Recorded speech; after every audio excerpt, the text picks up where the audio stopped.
This is my first time, so please take it easy. All the setup you'll need for the fight is noting down players' roles and light parties. The fight begins with a few autos before Kefka begins casting Revolting Ruin 3. This is a large conal 2-hit tank buster which targets the first and then second in enmity. One tank will either mitigate or invuln both hits, so a swap will have to be done in order to ensure the tank taking it is the first in aggro and then second in aggro. During the buster, a towering statue appears outside of the arena north. This will begin the first mechanic, Graven Image 1. The statue will tether to either all supports or all DPS. At the same time, Kefka will begin casting mystery magics, imbued with a fire ring above him and an ice ring below him. This fire telegraph is associated with either a stack or a spread telegraph, and the ice telegraph is associated with 2 cones covering opposite quadrants of the arena. In addition, Kefka will project either a blue orb or a red question mark orb orbiting around each of the elemental rings. Blue will indicate that the AoE telegraph is real, and red will indicate they are fake. If the fire is fake, the telegraph is lying. A spread will become a stack, or a stack will become a spread. If the ice is fake, the AoE telegraph will be the safe quadrants. Before this goes off, the statue in the back will do a radial knockback on the players that it tethered to. This sends you about halfway through the arena, so in some patterns, you may have to get pretty close to it, but you will have time to adjust after the knockback. We want to resolve the stack or spread and ice cone simultaneously, right after the knockback. For spreads, we'll go into the following positions. All supports will resolve on the west safe spot, all DPS will resolve on the east safe spot. Melees and tanks will have the Group 1 players resolve on the north or south edge of the safe spot. Group 2 players will resolve on the east or west edge of the safe spot. Both of these are near the hitbox ring of the boss. For ranged and healers, Group 2 will stand at the east-west wall of their safe spot, and Group 1 will stand inward, leaning away from the ranged and melee near them. For stacks, we all simply group up on the safe spot, about on the boss's hitbox. Immediately after Mystery Magic resolves, we all need to get into a rough conga line, like so. From west to east, we line up in the order of H2, H1, T2, T1, M1, M2, R1, R2. The statue will now hit 2 supports and 2 DPS with a thin line AoE. Players hit will receive a magic vuln and drop a single soak tower on top of where they were shot. Soaking this tower will kill you if you have a magic vuln. The players who were not hit will be soaking these. The outermost player in the conga line will take the outermost tower of the respective support or DPS side. The innermost player will take the innermost tower. During these soaks, Kefka will cast Double Trouble Trap, which applies a confetti debuff to 1 support and 1 DPS. This confetti debuff, upon expiration, will do a small AoE around the carrier, which is a knockback and an enumeration stack, requiring 4 players. Any less, and it'll instead deal lethal damage. Kefka will cast a second Mystery Magics, this time with Thunder on top and Ice below. The same ice cones will appear, but this time with Thunder line AoE stretching across the arena diagonally. This can have the same mix-up with being real or fake. And as such, if the Thunder is fake, you want to stand on the Thunder AoE instead of dodging it. We want to stand with supports on west and DPS on east to resolve confetti. Make sure the confetti player stands farther from the boss so they safely knock back their group. And then, shortly after the knockback, move into the safe spots from Mystery Magics. After confetti expires, one of the players hit from the stack will be given the same debuff. This will resolve later.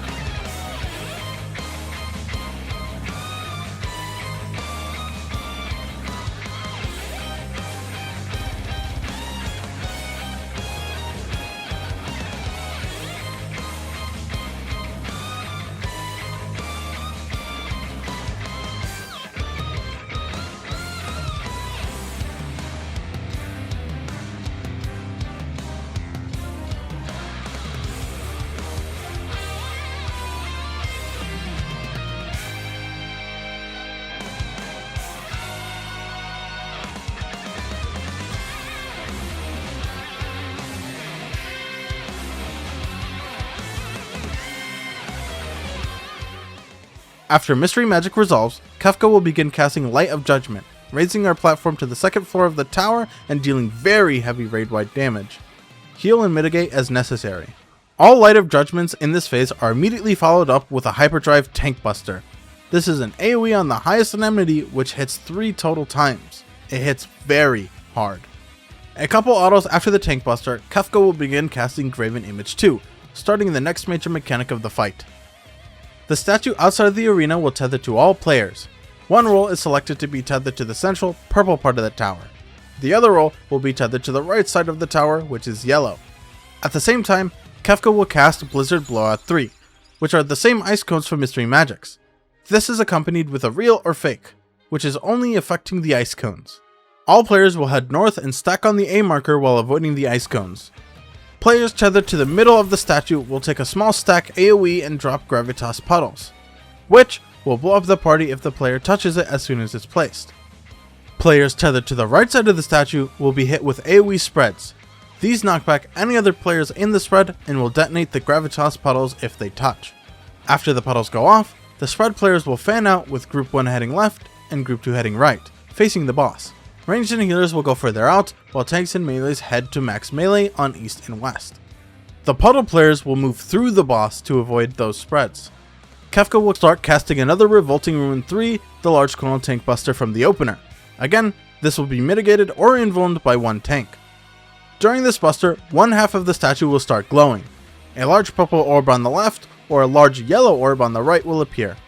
This is telegraphing a half room cleave, which we'll have to avoid as the buster goes off. As the half room cleave goes off, players will be tethered once more by the Gravitas and spread tethers. This time, we will all head south and stack up on the C waymark to resolve. Spreads will fan out in the same manner, and puddle players will head through the boss to avoid the spreads. The tower will be telegraphing another half room cleave, which we'll have to avoid. If you remember the confetti from earlier, it's about to go off again. Supports will resolve confetti north, and DPS will resolve confetti south. The confetti holder must sit closer to the puddles than the rest of the group. We will be using this knockback to knock ourselves across into the opposite side's Gravitas puddles to pop them, as, at this point, they'll have become safe to pop. Standing in them for a brief moment will initiate a stack AoE soak. The confetti players who were not knocked back will simply walk backwards into the puddles behind them, so we can have 4 players per puddle.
After the puddles pop, Kefka will begin casting another Light of Judgment, raising us to the 3rd level of the tower and dealing heavy raid-wide damage. Once again, heal and mitigate as necessary. Kefka will follow this up with another instant Hyperdrive Tank Buster hitting 3 times. After the Tank Buster, Kefka will begin casting Tele-Trouncing. This cast bar will apply 2 arrow debuffs to all players with a short and long timer per player. When these expire, an arrow teleporter will be placed under the player. This is a small circle that when stepped on will teleport the player in the direction indicated. The arrow directions will always point with respect to true north regardless of how the player is facing. One role will be granted 2 arrows of the same direction, and the other role will be granted a mix of 1 vertical and 1 horizontal direction arrow. No 2 players can have the same combination of arrows. We want to use up every single arrow, so to achieve this, we set up our arrows to be in a large box that is sort of like a conveyor belt that goes clockwise. Players with 2 of the same arrows will head to the cardinal that makes their arrow point clockwise. For example, a right direction arrow goes north and an up direction arrow goes west. These players will place their first arrow directly on the cardinal waymark, and then their second arrow counterclockwise from their first, lining up to be in line with the intercardinal waymark as best as they can. A neat trick to find your spot is to face west, and your arrows will point to the cardinal you need to place at. For players who have two different arrows, they're a bit trickier. Unfortunately, most players will likely need a cheat sheet diagram for it. They'll be placing at inner cards. In order to know which inner card to head to for placements, we use the same trick looking at the west side of the arena. Relative to that facing, your debuff arrows will tell you where to go. For example, if you look west and have a combination of up and right, you simply head to the top right inner card of where you're facing. From here, you have two different spots to place your arrows, which depends entirely on what arrow you have as your short timer. You will simply fill the spot of your short timer first, then long timer. After the arrows are placed, our confettis will begin to resolve again. We have supports head northwest and DPS head southeast. Make sure the confetti player is behind the rest of the group here. For this one, the confetti will not spread to another player, it'll simply fall off. As the knockback is going off, the statue in the back will prepare to tether to all players. One role will receive a sleep preventing all actions or movement, and the other role will receive a confusion, forcing them to head towards the closest players to attack them. We ignore this completely. Tanks and melees will be a bit beyond the boss hitbox, making sure to inch close to their ranged buddy. Healers and ranged will sit on the other side of the arrows, also making sure to be closest to their melee buddy. We want to have the confused players walk onto the teleports and activate all of them, so as long as we head to these static spots, all confused players will walk onto the arrows since their closest player is their buddy. If done right, all teleports will be used by the confused players and nobody dies. The statue in the back will begin telegraphing a gaze or fake gaze. We either look away if it's real, or look at it if it's fake. This gaze originates from the statue itself, not the center of the arena. At the same time, Kefka is casting another Mystery Magics, with fire above and thunder below. To resolve, we have static spots that will move a bit to adjust depending on our safe spots from thunder.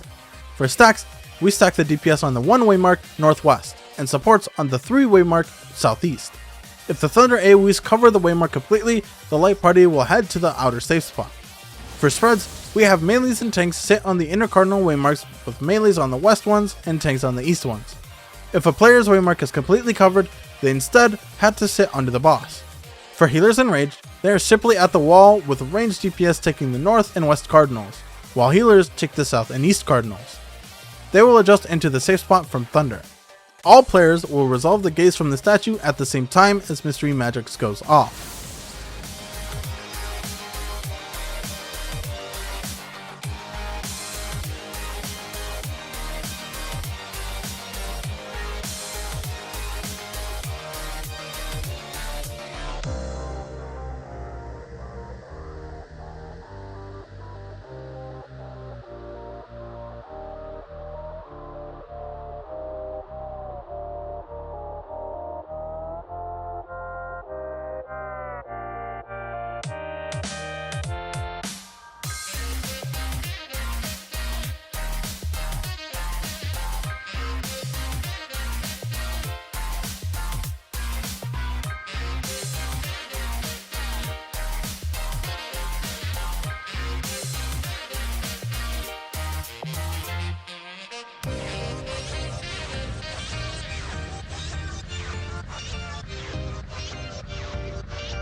After this resolves, Kefka will auto for a bit and then enrage. If he is not brought under 15% HP, he will go untargetable and wipe the raid. Throughout phase 1, we have been solving the puzzles in order to progress further through the fight. These puzzles are as follows: carrying both confettis throughout each pop, with the last one happening during arrows. Popping all gravitas puddles during Graven 2. Having confusion players consume every teleport. Each successful puzzle done will make Kefka do a unique voice line. Missing any of these means you cannot progress beyond phase 2. If you simply want to prog the second phase, feel free to skip any of these during progression.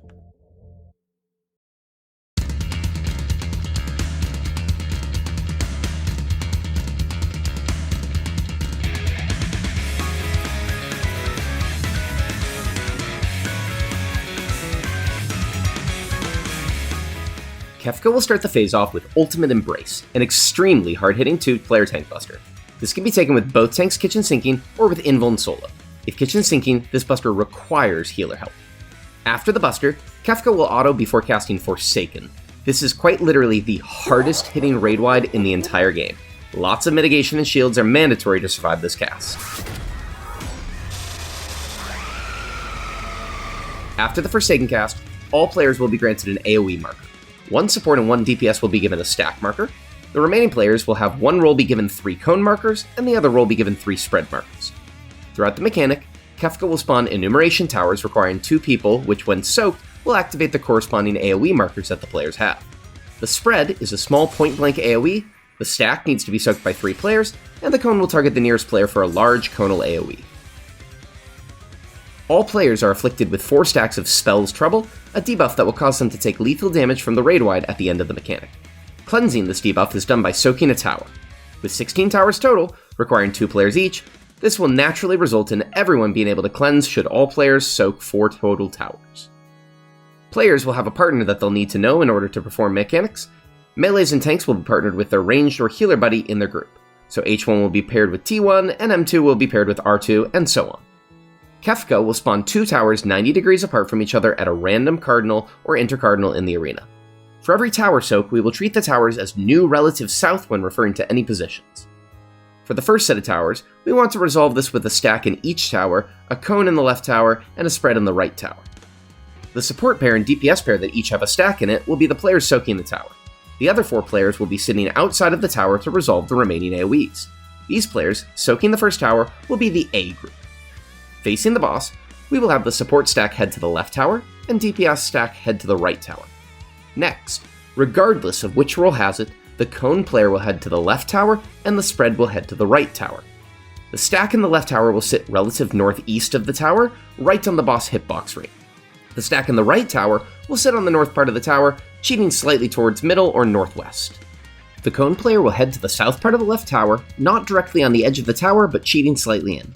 The spread player will head to the southmost part of the right tower. With the soaking players in their proper spots, the non-soakers will also have to go to specific spots. These players, not soaking the towers, are considered the B group. The non-soak tank will sit on the northeast edge outside of the left tower. The non-soak healer will sit on the south edge of the left tower, baiting the cone from the player in the tower. They should try to cheat a bit away from the edge of the tower in order to ensure they are not hit by the stack. Both the non-soak DPS will sit on the northwest edge of the right tower. This specific setup is how we will have every odd-numbered tower. However, the players in each spot will be different on subsequent iterations. After soaking the tower, the players who soaked will now be reassigned new AoE markers. Since this tower was soaked with 2 stacks, 1 cone and 1 spread, 2 cones and 2 spreads will be distributed randomly amongst the soakers. These players with reassigned markers should take note of what they have, and melees and tanks should take note of what their buddy has. To make life easier on your flexers, healers in range should try to maximize their visibility to their partner in order to ensure they are able to read their mark after towers soak. Next, we'll have an even tower. All even towers are done with 2 cones and 2 spreads soaking. The A group, the group that just soaked, will be soaking these towers again. We have supports take the left tower and DPS take the right tower. We want 1 cone and 1 spread in each tower. Healers in range will plant in their respective towers, and melees and tanks will swap if they have the same AoE marker as their buddy. For every even tower, Kefka will cast either Future's End or Past's End. This is a bait on the 4 nearest players, which deals AoE damage. Take note of whether it was a future or past, as it's relevant after the cast. Cone players will have to sit on the north edge of their tower, intersecting with the inner ring of Kefka's hitbox. This position is very precise. You do not have much leeway in where to sit. These players are also each baiting one of the AoEs from Future's End or Past's End. The spread players will simply sit on the south edge of the tower as far back as they can be in order to make the cone players' bait safer. For the B group, the players not soaking, they'll be heading to static positions outside of the towers. Melees and tanks will head to the relative northeast and northwest on the boss's hitbox in order to bait the AoEs from past or future. The tank will take northwest, and the melee will take northeast. Healers in range will head to the relative east or west waymark to bait the cone from the tower player. If the waymark is a square, they will sit on the outer corner of it. If it is a circle, they will sit on the inner edge of it. These positions are also very precise, as too close and you are clipped by an AoE, too far and you don't bait the cone. Assuming everyone is in the proper spots, the towers, baits, and AoEs will go off. Once again, this will reassign the tower soakers with new AoE markers, distributing 2 stacks, 1 cone, and 1 spread amongst all soakers. Past or Future's End will spawn 3 clones of Kefka in the arena. These will shortly target random players and face them to begin casting all things ending. This is a half room that will cleave either their front if it was Future's End, or their back if it was Past's End. Immediately after every even tower resolution, all players will group up either away from the next set of towers if it was Future's End, or in between the next set of towers if it was Past's End. The farther you are from them, the shallower of an angle their cleaves are, so try not to be too close. You're free to move once they start casting their half-room cleave, after which we'll head back to our odd tower resolution spots. For the third set of towers, the A group once again is soaking, so like before, we have the support stack take the left tower, and the DPS stack take the right tower. This time, however, there's a chance that 2 supports or 2 DPS got a stack, so they use the same prio of melees or tanks flexing to the other tower to resolve. As usual, the cone player will head to the left tower, and the spread player will head to the right tower. The B group will be outside of the towers and heading to their static spots for odd towers.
Now, since we've just soaked the third set, the groups who are soaking towers are swapping.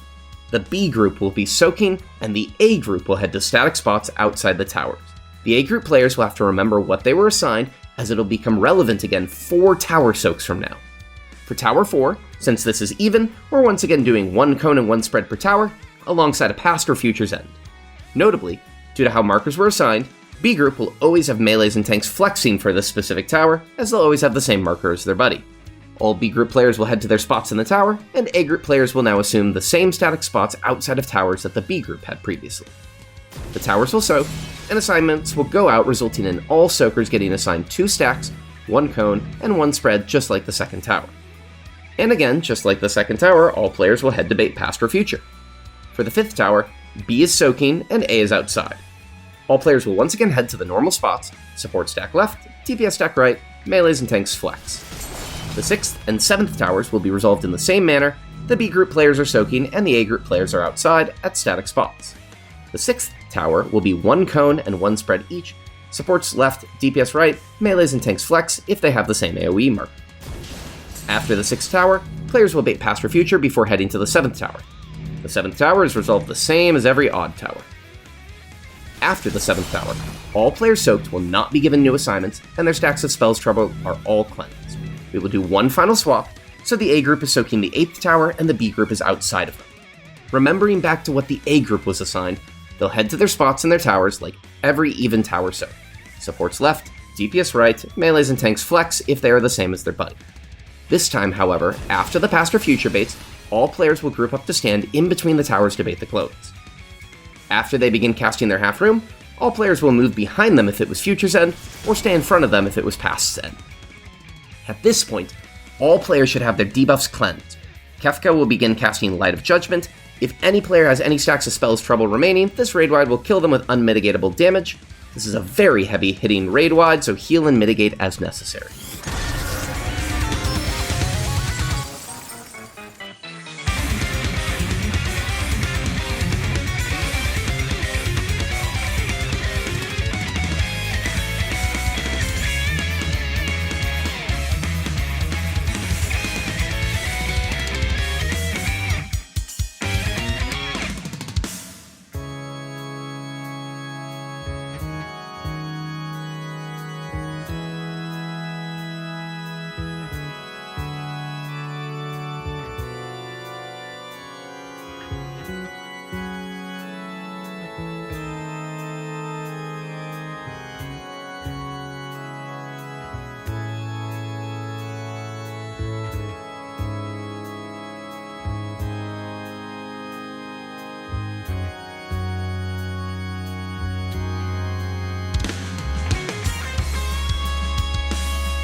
After Light of Judgment, Kefka will begin casting Trine. This cast will slowly spawn large triangles around the arena, which do large AoEs on their vertices when they go off. These Trines will appear in 3 total sets, with the first and third sets spawning 3 Trines, and the second set spawning 1. Notably though, the Trine in the middle arena is always in the third set. The party must note down which set of Trines were placed first.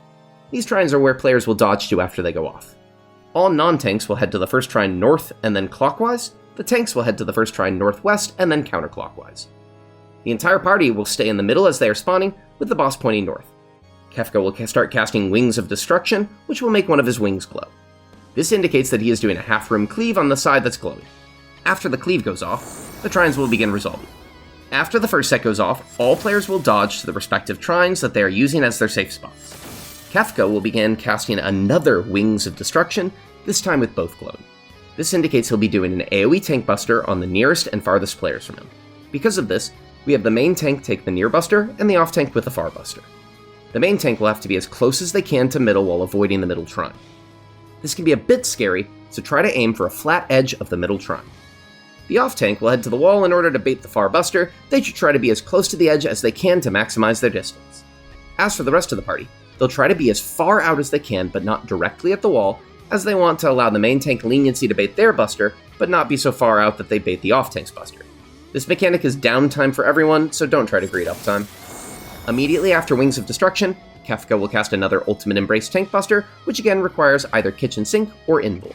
The time between both busters is short enough that you can have all your mitts on them except for short mitts.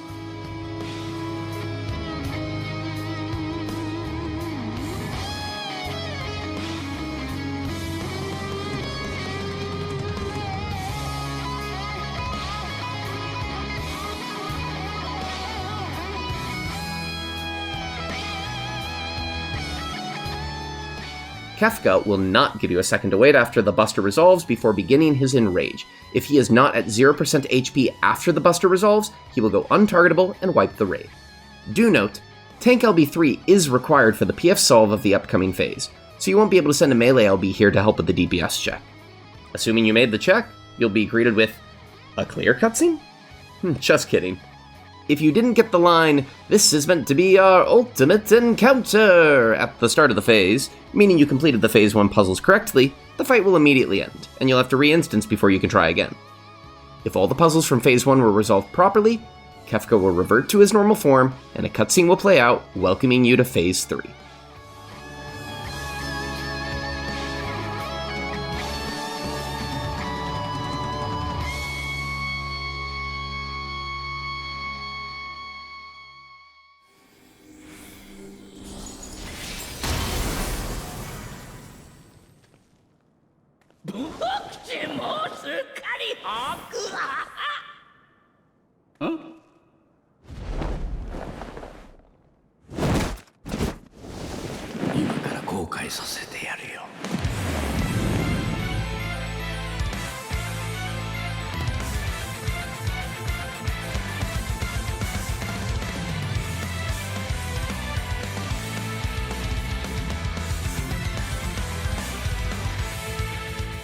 Phase 3 will start out with Kefka summoning Chaos and ExCh.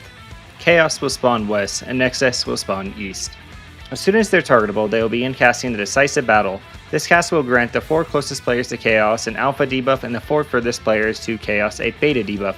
These will lock the selected players into only being able to damage their respective boss, with alpha being Chaos and beta being ExCh. This will always force 1 tank, 1 healer, and 2 DPS per boss. We have Group 1 supports take Chaos and Group 2 supports take ExCh. However, the tank taking Chaos or an ExCh may be different depending on certain comps.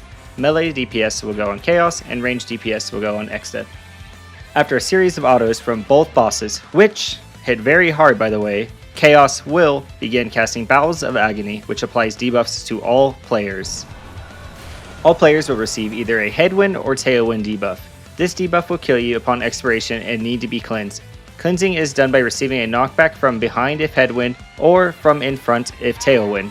When cleansing, the knockback distance is halved. One player of both roles will receive Entropy, a fire expected spread AoE. One player of both roles will receive Dynamic Fluid, a small water donut AoE. Either of these can have a short or long timer, so for example, if fire is short, water is long, and vice versa. On cast, 3 crystals will spawn on enter cards in the arena. 1 enter card will have a win expected crystal, and the 2 adjacent enter cards will have a water or fire crystal. These crystals will activate upon any elemental debuff cleansing or expiring, shooting an AoE bait at the closest players per cleanse. The water crystal will shoot a small AoE, which is a knockback. The fire crystal will shoot a small donut, which is also a knockback. Since 2 water or fire debuffs expire at the same time, it will always bait onto the 2 closest players to them.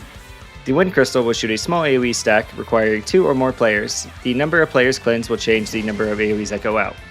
Now, with all that being said, we are going to disregard that mechanic entirely with tank LB3. So starting off, the Chaos tank will drag him to the wind crystal. The ExCh tank will keep him directly center of the arena. As the short debuffs start resolving, ExCh will begin channeling into a void and casting Thunder 3. This is a very large AoE around him, so make sure to get out of the way. As soon as he starts casting, the Firewall debuffs will fall off, so both bosses are available to be hit by any player. In preparation for the crystal baits, both ranged DPS will head over the short timer crystal in order to bait the AoEs. Be careful to space far enough not to overlap each other. The rest of the party will sit max melee at the wall. All players will stack up if it's water, or if it's fire, supports will stack left and DPS will stack right, facing the boss. After all AoEs go off, ExCh will begin casting Thunder 3, but this time it's simply a 2-hit tank buster.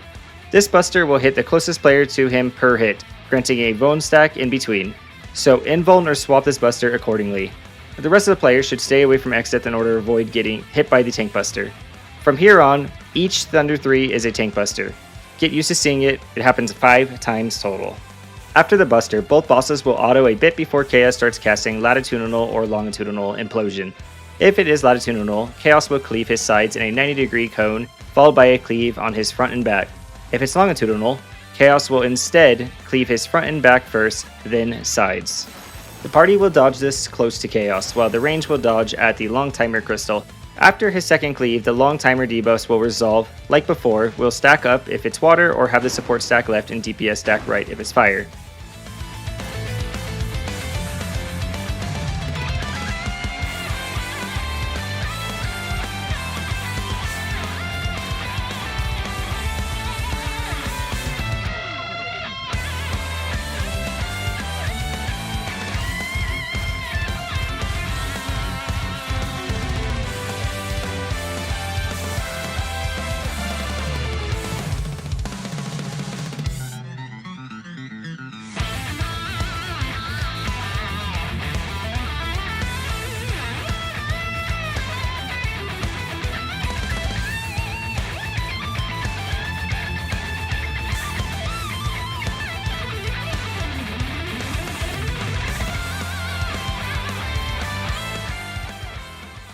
While we are dodging, Kefka was charging up to begin Ultima Blaster.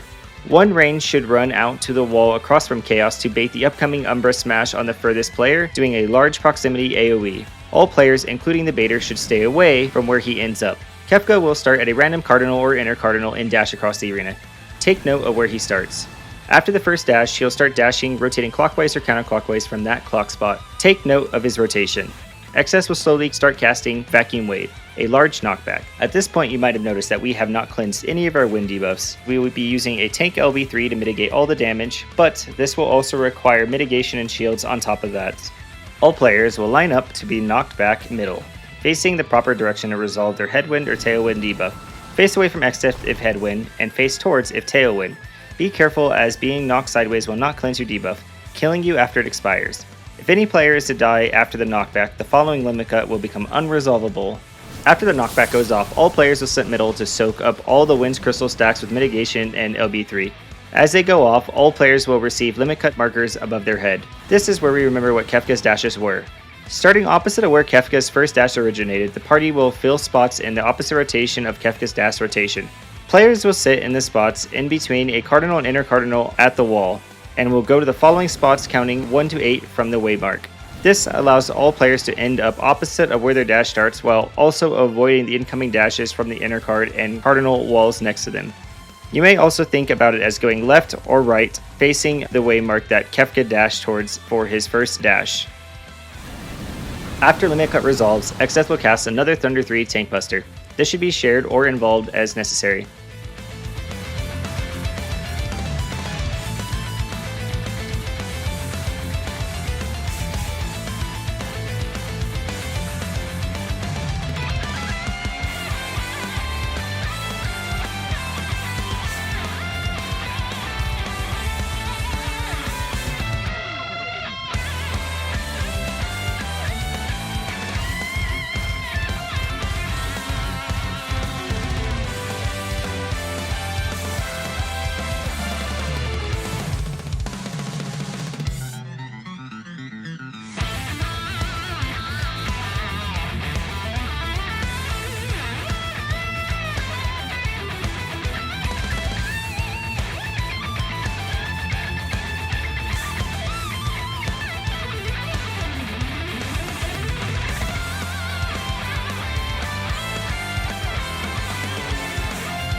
Both bosses will now cast the Decisive Battle again, locking players into another Firewall for the rest of the phase. In the event that Chaos and ExCh are on top of each other, just remember that the players who want to be on ExCh should be far away from Chaos instead of on top of ExCh. Immediately after, ExCh will cast yet another Thunder 3 Tank Buster. While it's casting, Kefka will start to transform to a giant version of himself, and Chaos will begin casting Earthquake. Earthquake sets all players' HP to 1 and grants Primordial Crust to all players with 3 different timers, denoted by first, second, and third in line. Additionally, one player from first and second in line will be granted Accretion. An Earth-Aspected Crystal will now spawn in the arena, which will activate a minor raid-wide with a Vuln upon any Earth debuff cleansing. This acts as a check to ensure you do not pop more than one debuff at the same time. Primordial Crust will kill the player upon expiration. In order to cleanse it, they need to suffer lethal damage. Doing so will set them to 1 HP and make them immune to the following cleanse raid-wide for a few seconds. Accretion grants a healing recovery penalty and will kill the player upon expiration. In order to cleanse it, the player afflicted will need to be healed to full. Accretion players should note that they have an Accretion and need to remember it throughout the mechanic. Accretion will be assigned to 1 DPS and 1 healer. Tanks should never be assigned Accretion under normal circumstances. Healers will have to heal the party up moderately in order to allow them to survive the first cleanse raid-wide, then heal the healer Accretion. Their debuff will cleanse and a small Earthquake raid-wide will go off. Wait until 2-second Vuln from the raid-wide falls off and then top up the rest of the party including the DPS Accretion, popping their debuff and cleansing it. Players must do this relatively fast as Giant Kefka appearing at a random part of the arena will raise one of his hands up and prepare to slam the arena with it. Facing Kefka, if he raises the hand on our left, he will slam the left side of the arena, finishing with an AoE in the middle that shoots out a party stack on a random player. If he instead raises the hand on our right, he will slam the right side of the arena and then end with an AoE in the middle that shoots out a roll spread. We spread having the tanks sit relative northwest, healers relative west, and DPS relative southwest. After the slam, ExCh will cast Black Hole, spawning a bunch of black holes around the arena. Touching one of these black holes will deal damage and grant a damage down. Some black holes will appear at the walls on True Cardinal, shooting lasers on whichever player is tethered to them. One tether will appear first. This tether will be grabbed by the first in line DPS that did not have Accretion. They will grab this tether and then point it clockwise and sit on the inner cardinal just past it. This laser will grant a stack of Unbecoming. When you reach 2 stacks, you are granted Meanest Existence. This debuff will make any subsequent laser hit be lethal. We will be using these lasers to cleanse our Primordial Crusts. After the set, 2 other black holes will have tethers appear. These must both be grabbed by the first in line DPS and support that did not have Accretion. Clockwise from Kefka, the DPS will grab the first tether clockwise and the support will grab the second tether clockwise. After these tethers go off, prepare for another Thunder 3 Tank Buster as Kefka teleports to another spot of the arena wall. After the buster, Chaos will begin casting Damning Edict, facing a random player and preparing a half-room cleave in front of him. As this is happening, Kefka will raise his hand to hit another relative left or right of the arena. Players will dodge behind Chaos before heading to the safe spot in the arena and resolving the AoEs from Kefka. Like before, it's roll spreads if left is safe, or a party stack if right is safe.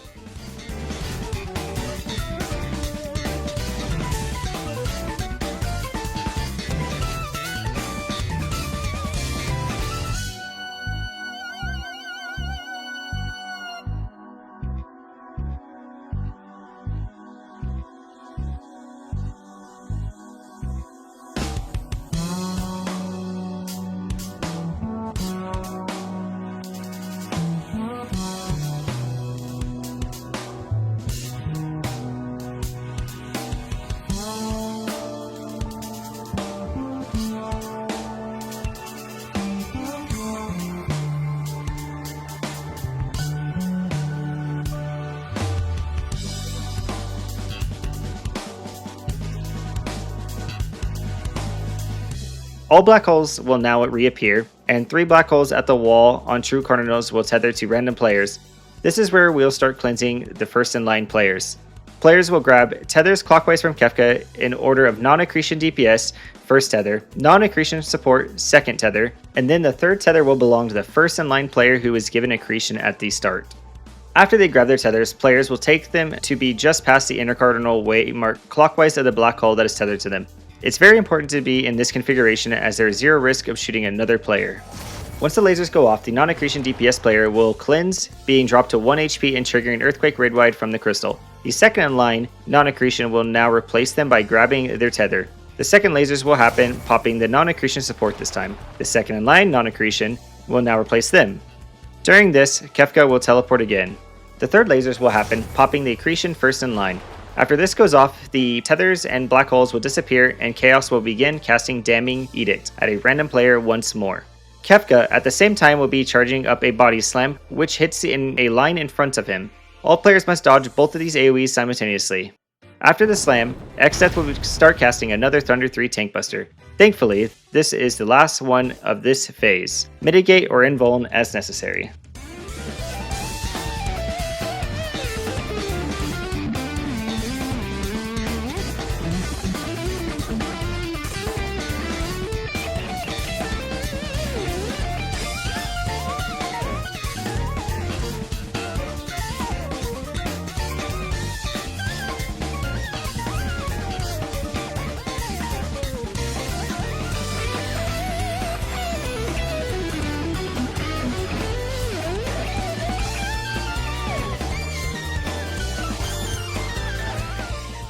The black holes will reappear for another set of triple tethers.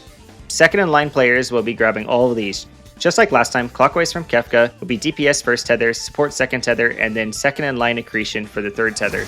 The first set will go off cleansing the non-accretion DPS, and the third in line DPS will replace them. The second set will go off cleansing the non-accretion support, and the third in line support will replace them. The third set will go off cleansing the second in line accretion. During this, Kefka will teleport again to a random part of the arena. The tethers and black holes will disappear once more. ExCh and Chaos will auto for a bit. In the meantime, the tanks with Chaos should point him at an inner cardinal relative to where Kefka is facing. Healers should also top off the party here to prepare for White Hole. ExCh will begin casting White Hole, a max HP check, and Chaos will begin casting another longitudinal or latitudinal implosion.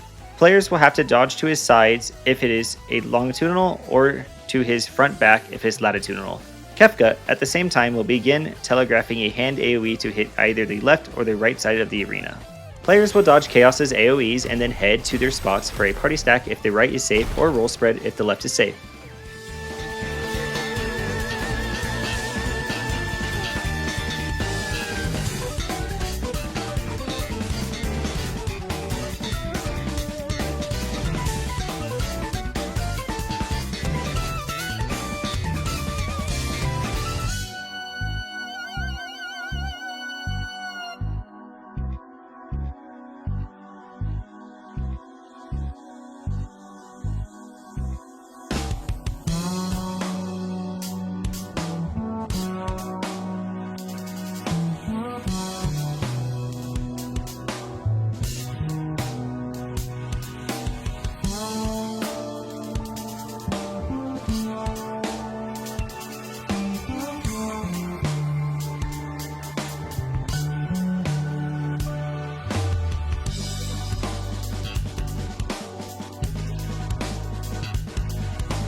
Black holes will reappear one last time.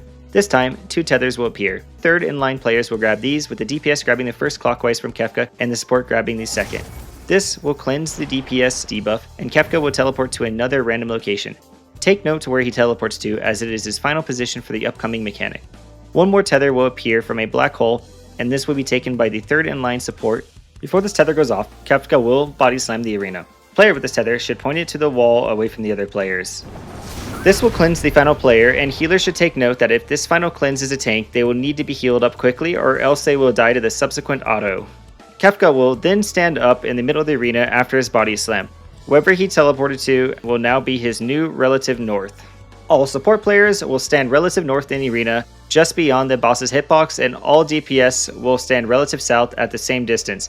ExCh will begin casting Blizzard 3, which is going to drop AoE puddles on all players. After the first puddle, Group 1 will head to the relative west enter cards, and Group 2 will head to the relative east enter cards.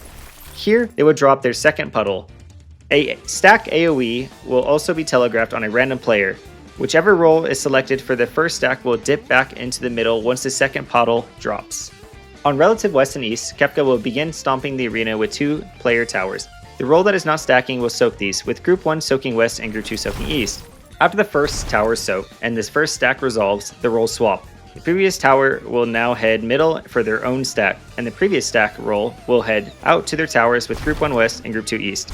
After the second stack finishes, ExCh will begin channeling Blizzard 3 into a void, turning it into a deep freeze raid wide, and Chaos will begin casting Big Bang. All players must be moving to not be frozen. Big Bang will also make the AoEs go off in the center spots where we soaked our stacks, so all players must also be away from the center of the arena.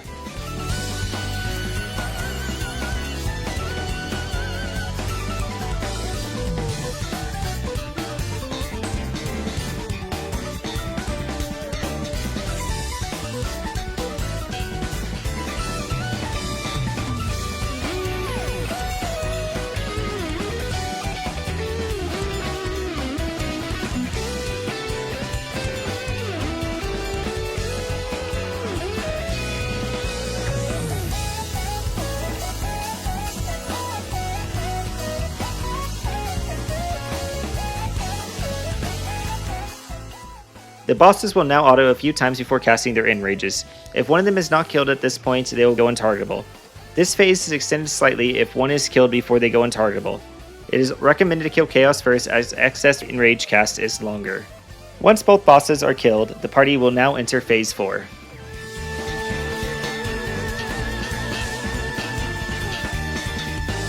Hey, look! My friends are back!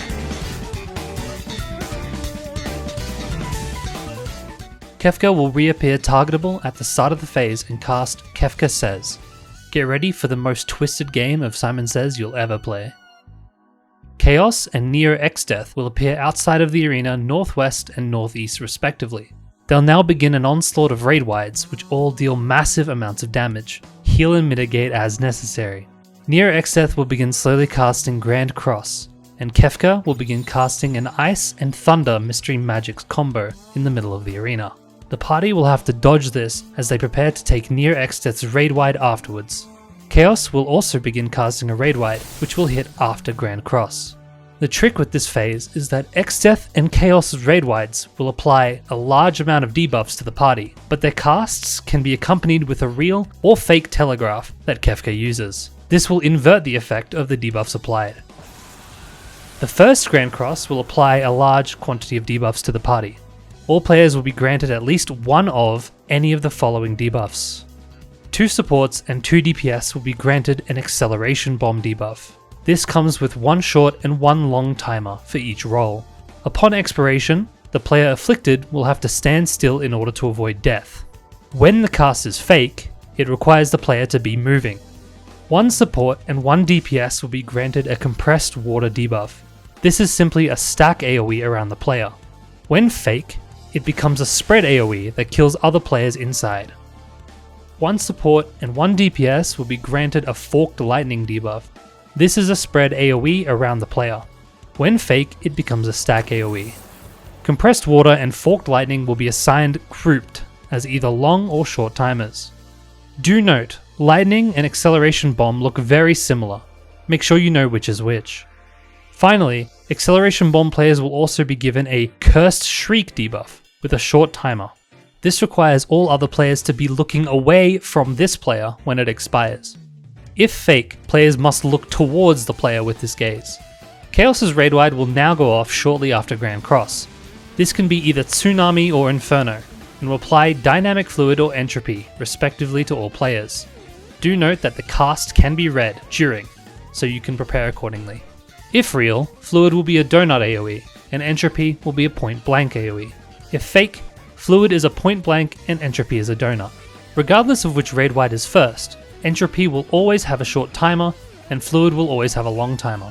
When these expire, they'll leave their AoE on the ground, which will go off shortly after. Kefka will begin casting another Mystery Magics, and ExCh and Chaos will begin casting a second set of raid wides. Grand Cross 2 will apply the remaining debuffs that players from the first raid wide didn't get. After this, all players will have an Acceleration Bomb, and all players will have either a Lightning Spread or a Water Stack debuff. Again, these can be fake or real based on the cast, so this is where it can get complicated. Additionally, whichever timer for the stack and spread debuffs was in the first one, the second one will be the opposite timer. 2 of the players given an Acceleration Bomb on this cast will also be granted a Cursed Shriek. The second raid wide from Chaos will now apply, being whichever raid wide the first was not. For example, if the first was fire, then this will be water. Kefka will cast one last Mystery Magics as ExCh charges up his final Grand Cross. Notably, you can safely ignore if this cast is fake or real. This raid wide will apply Black Wound, a blue debuff, or White Wound, a purple debuff, to all players. Black Wound and White Wound will cause you to suffer lethal damage from a beam of the same colour as your debuff. Coupled with this debuff is either Allergan Field or Beyond Death. Allergan Field will detonate as a raid wide, dealing damage equaling the amount of damage you took before it expired. This means you want to take minimal damage. Beyond Death will kill the player if not cleansed, and to cleanse this debuff, the player will need to die or take lethal damage, which leaves them at 1 HP and cleanses the debuff. Although all of these debuffs have opposites due to how they are coupled together on this one raid wide, you can completely ignore if they're fake, as their opposites will cancel each other out. With all the debuffs applied, we now prepare to gradually resolve them all. ExCh will teleport to a random cardinal or into cardinal and begin casting Flood of Naught. This will telegraph 2 half-room raid wides of a blue and purple colour, matching the wound debuffs we received a bit ago. Note that colorblind players or players with vision difficulty can use the shapes instead. This cast can also be fake. In order to resolve, players will need to resolve their debuff combinations. Players who have blue and Allergan Field, or purple and Beyond Death, will want to be hit by purple. Players with purple and Allergan Field, or blue and Beyond Death, will want to be hit by blue. If this cast is fake, you will head to the opposite colour that you originally want to be hit by. Players should avoid middle, as the colours will overlap and be lethal. This cast may leave certain players on 1 HP, so they'll need to be healed up in preparation for some chip damage that happens shortly after. After these resolve, Kefka will begin casting Mana Charge. This cast does nothing but indicates that the next couple cast bars will be stored for later. Time to resolve the first half of your debuffs. They will always go off in order of Stack, Spread, and Acceleration Bomb, then Gaze, then the placed AoE. We'll resolve the short debuffs first. Players will now head to their Stack and Spread spots. Supports will stack up north, and DPS will stack up south. The players with the short timer spread for this set will have the support go west and the DPS go east. Spreads are real lightning or fake water. At the same time as the stacks and spreads resolve, the players with the short duration acceleration bombs will resolve. If acceleration bomb is real, these players will need to cease all movement and damage shortly before the debuff expires. If it is fake, these players will need to keep moving. The snapshot is very aggressive, so play it safe. Now, players will resolve their Gaze. Kefka will begin casting Thrumming Thunder, which will spawn just the line AoEs that you commonly see from Mystery Magics. This can be real or fake. It's important to note this down for later, as it is used in Mana Charge. The short timer Gaze players will head middle, making sure to be a bit away from each other so that they can resolve the other Gaze. The rest of the party will stand away and either look away if it's a real Gaze, or look in the middle if it's a fake Gaze. The Gaze will go off at the same time as the Thunder cast. After the Gaze resolves, we can now resolve the Entropy debuff we have. All players will head middle to place their AoE. Once the debuff resolves, everyone will either get out if Entropy was real, or stay in if it was fake. As these explode, Kefka will cast Ultima Upsurge, a minor raid wide. The order of stacks and spread, Gaze, and placed AoE will repeat once more, this time for the long debuffs. Players should get into position after the placed AoEs resolve. Kefka will cast Blizzard Blowout, the ice cones that can be real or fake. Again, note down which variant it was. These cones, the long stack and spread, and the long acceleration bombs will all go off at the same time. Afterwards, the long timer gazers will move middle to resolve. There's nothing extra going on here, just look away if real and look towards if fake. Finally, all players will head middle to place their fluid debuff. As this is happening, Kefka is casting Mana Release. This comes with an Ice and Thunder ring that can be real or fake. This is where we remember what the solo Thunder and Ice AoEs were during the earlier mechanics, as they can be made fake or real on top of what they were originally. In this example, we remember that Thunder was fake and Ice was real. Kefka's Mana Release cast has him telegraphing a fake Thunder and fake Ice. If an aspect is real, it will stay whatever it was on the original cast. If an aspect is fake, it'll be flipped from what it was. Thunder being fake will make it a double fake, turning it into a real Thunder. Ice being real means now it's turned into being fake. We will now resolve real Thunder and fake Ice. This goes off at the same time as the fluid AoEs do, so all players will dodge under Kefka if it's a donut, or away from Kefka if it's a point blank.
After these AoEs resolve, you have one auto attack before Kefka will go untargetable and wipe the raid.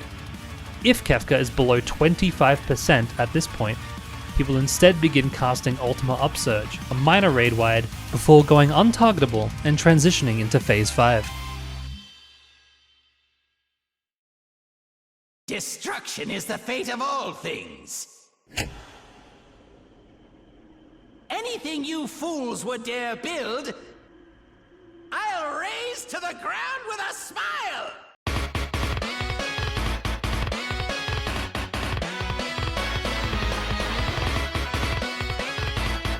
Let's destroy everything!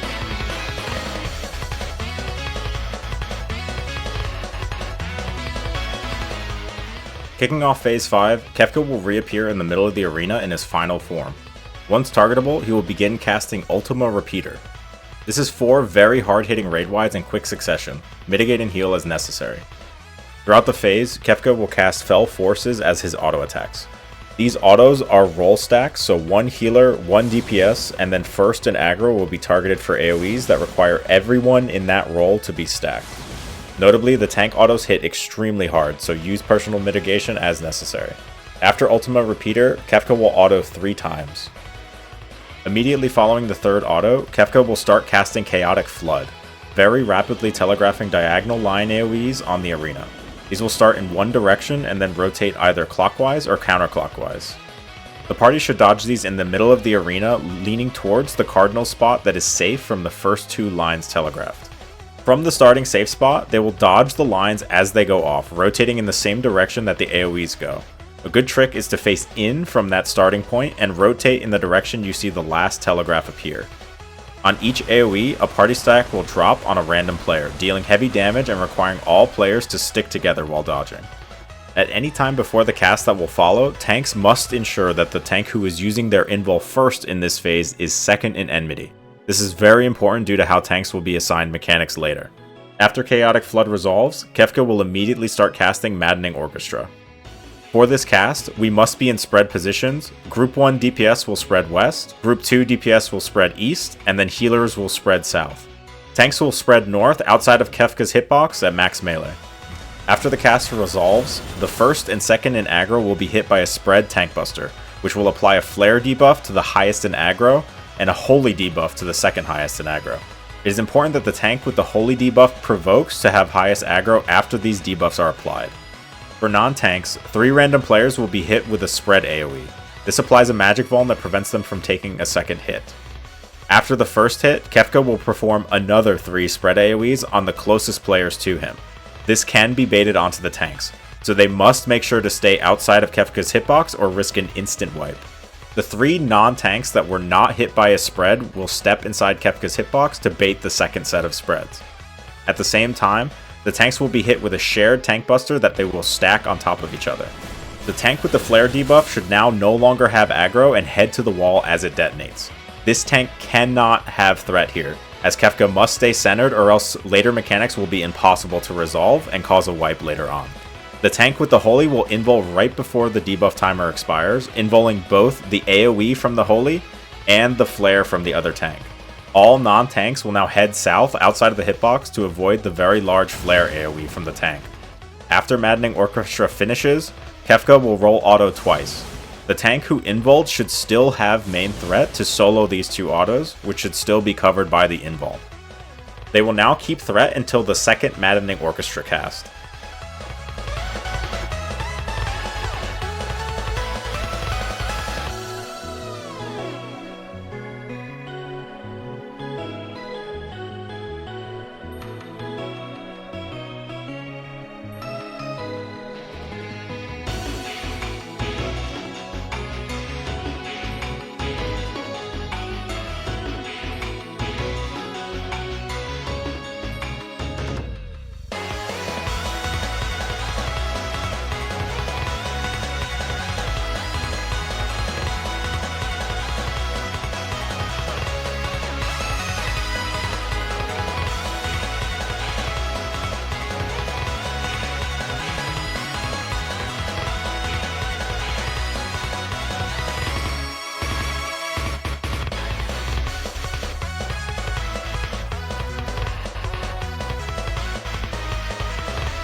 Kefka will now start casting Celestriad, starting the next major mechanic of the phase.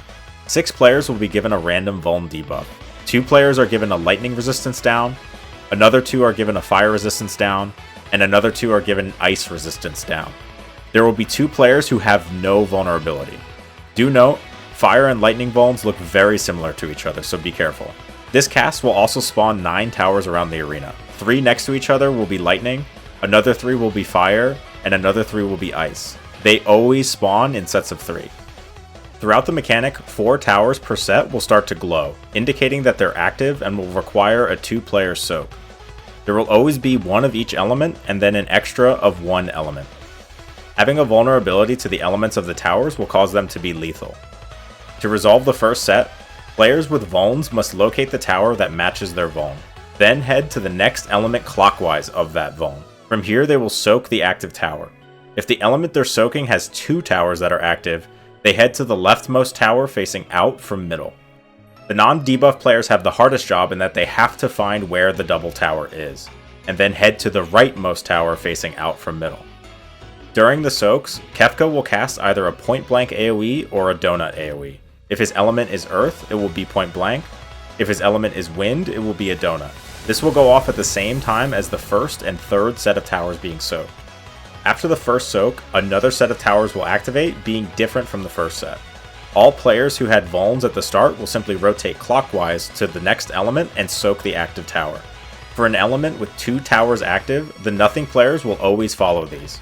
Once again, for double towers, the vuln players will take the leftmost tower, and the nothing players will take the rightmost tower facing out. These towers will go off, and one more set of towers will now activate. Again, all Vone players will now rotate clockwise to the next element and soak the active tower there. Nothing players will take the final double tower, and players soaking double towers will follow the same prio as before. Kefka will be casting another Point Blank or Donut that goes off on this set.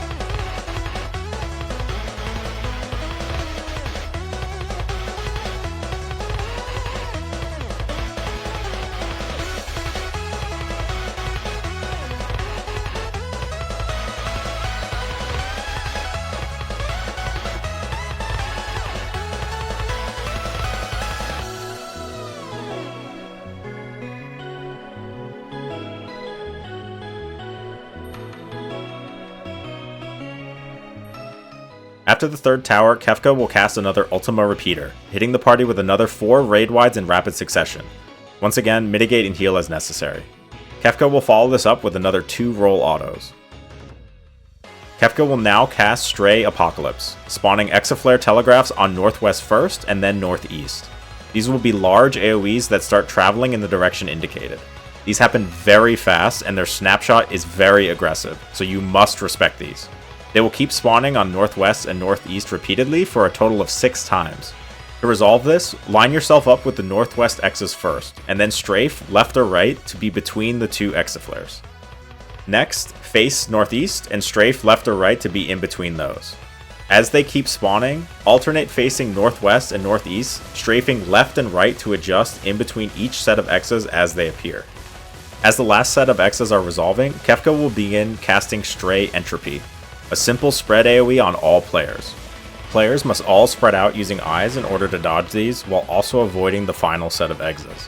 While it's hard to have set spots, a good rule of thumb is to keep the melees and tanks closer to the boss, and have the ranged and healers use all the space outside of the boss's hitbox to their advantage. After the spreads, Kefka will start casting Maddening Orchestra a second time. This will play out the exact same way as before, but remember to have the involing tank for this set to be second in aggro at the start. The first set of spreads go off, and the players not hit will step into the hitbox to bait the second set of spreads. The involing tank should have the Holy debuff. After they receive it, they will Voke to have the highest aggro. The second set of spreads will go off, and all players will head south to dodge the incoming flare. The flare tank will head out to the wall, and the Holy tank will invul right before their debuff expires. After the second Maddening Orchestra finishes, Kefka will auto 3 times. The tank who is invul will keep highest aggro and soak 2 of the 3 autos before tanks have to group up to mitigate the final auto. If the involing tank was a warrior or dark knight, healers should make sure to top them up enough to survive this auto.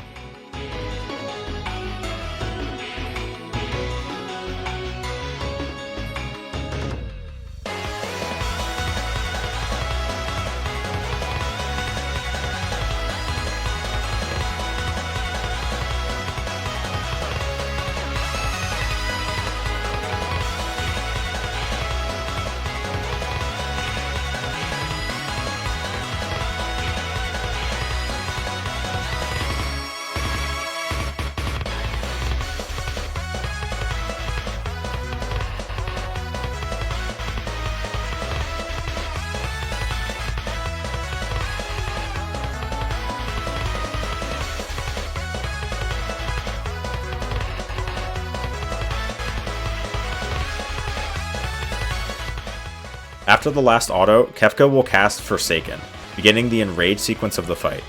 All players will group up south here. At the end of the cast, Kefka will unleash a very hard-hitting raid wide. This will also spawn a large Void AoE Telegraph in the middle of the arena, one at a random inner cardinal, and drop an AoE puddle on the clock spot of a random player. One random player will also receive a stack AoE. These will all go off at the same exact time. If a player touches any of these AoEs, they will quite literally be deleted from existence, rendering them impossible to raise. Once the puddle on the floor appears, all players will rotate left to the southwest intercard to take the stack. Kefka will now repeat this combo of big raid wide and puddle bait into stack, with more and more voids covering the arena. These all hit incredibly hard throughout the entire Enrage, so you'll be doing a lot of healing and mitigating as necessary. After the second raid wide, the party will now rotate to the northwest inner cardinal and take the second stack. Remember not to move too early or you'll bait a puddle AoE incorrectly. After this stack, a third raid wide will hit and a puddle will drop once more. Players will now rotate to northeast to take their third stack. Cardinals will now begin to be taken over by voids. For the fourth and final raid wide and stack combo, continue to rotate towards southeast. The party will only have a small amount of space that is safe to stand on. Remember not to touch any of the lingering voids or you will disappear instantly.